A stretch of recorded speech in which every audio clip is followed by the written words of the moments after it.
Oke. Assalamualaikum warahmatullahi wabarakatuh. Waalaikumsalam warahmatullahi warahmatullahi wabarakatuh. Selamat siang teman-teman semua. Gimana nih kabarnya? Siang, alhamdulillah. Ya, alhamdulillah Luar baik. biasa, luar biasa. Wow. Oke, pada kesempatan kali ini kita akan membahas mengenai public speaking. Sebentar ya, tak share screen dulu.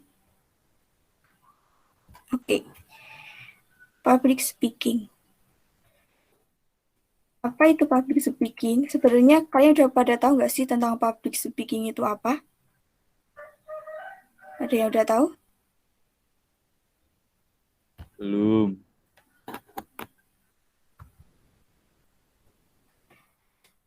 Public speaking adalah kegiatan komunikasi lisan yang dilakukan secara langsung di muka umum atau di hadapan sekelompok atau seseorang. Nah, itu tuh biasanya buat kita kalau ada seminar, webinar, ataupun pidato-pidato, itu masuknya public speaking. Dan kenapa kita harus mempelajari public speaking? Pertama, melalui public speaking, kita bisa menyampaikan ide, gagasan, pemikiran kepada publik dengan efektif dan respektif. Maksudnya gimana?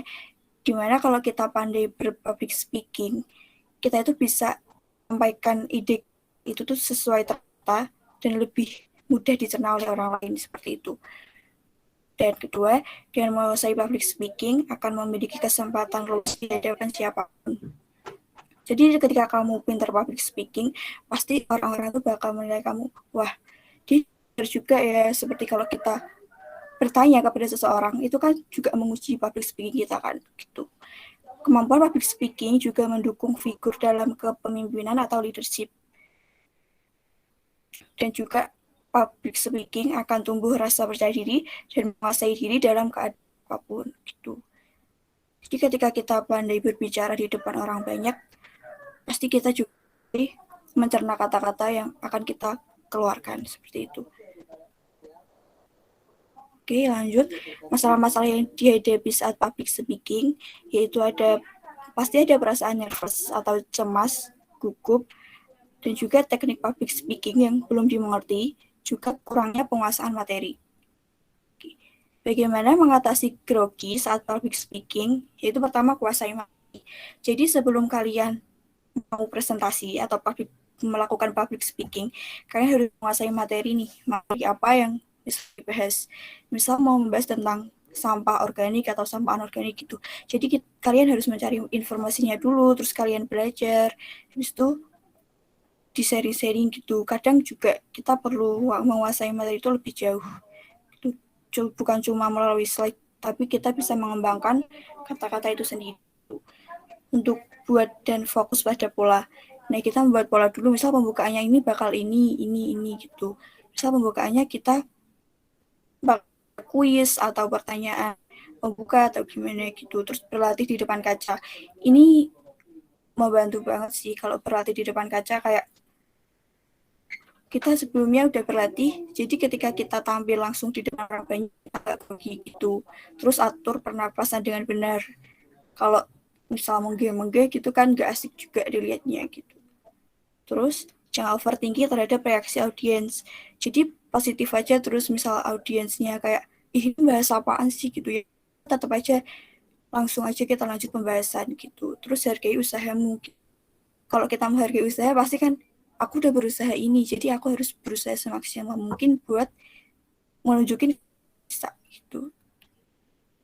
Terus untuk teknik speaking, kenali audiens. Seperti misal nih, kalian mengajarnya anak-anak TK, gitu ya, cara mengajarnya kayak anak-anak TK gitu. Kalau kalian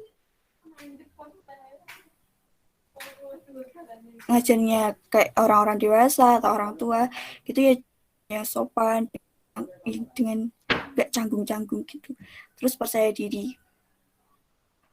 Oke, ini di diri seseorang itu harus diuji dulu sih, kayak kalau belum percaya diri ya kita harus mengembalikan kepercayaan dengan cara kita ngomong dulu kepada, misal kita berlatih dengan bicara ke keluarga gitu, misal tolong Bapak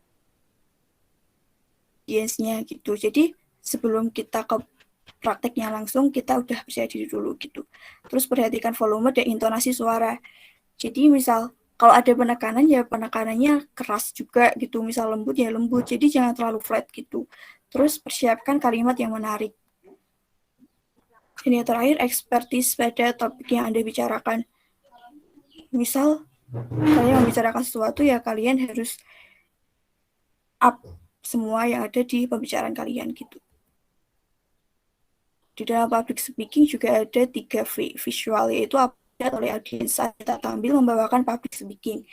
Seperti kalau kita tampil berdiri di hadapan orang banyak gitu, kita pakainya bukan tatap muka, kita pakainya secara langsung gitu. Jadi kayak kita harus posisinya tegak, terus mbaknya juga nggak terlalu banyak pergerakan juga yang tidak penting gitu. Untuk verbalnya, diksi alias pilihan kata harus menggunakan diksi atau pilihan kata yang tepat. Misal kalau ke anak kecil ya segimananya bahasa anak kecil gitu. Kalau vokal atau voice alias suara itu tadi intonasi. Oke. Kesalahan saat public speaking itu kurangnya persiapan, tidak mengetahui audiens, kayak misal tiba-tiba ada audiensnya bukan cuma orang dewasa, anak kecil juga, tapi kita juga harus gitu cari tengah-tengahnya gitu. Gimana biar bisa dilihat oleh audiens anak kecil dan anak dewasa gitu. Terus menggunakan bahasa tubuh yang tidak penting. Kayak kalau kita sering mondar-mandir atau penggunaan tangannya terlalu belibet, itu juga mengganggu pemandangan audiens kepada kita. Terus juga terlalu banyak membaca catatan atau slide, itu juga nggak bagus untuk pemandangan audiens.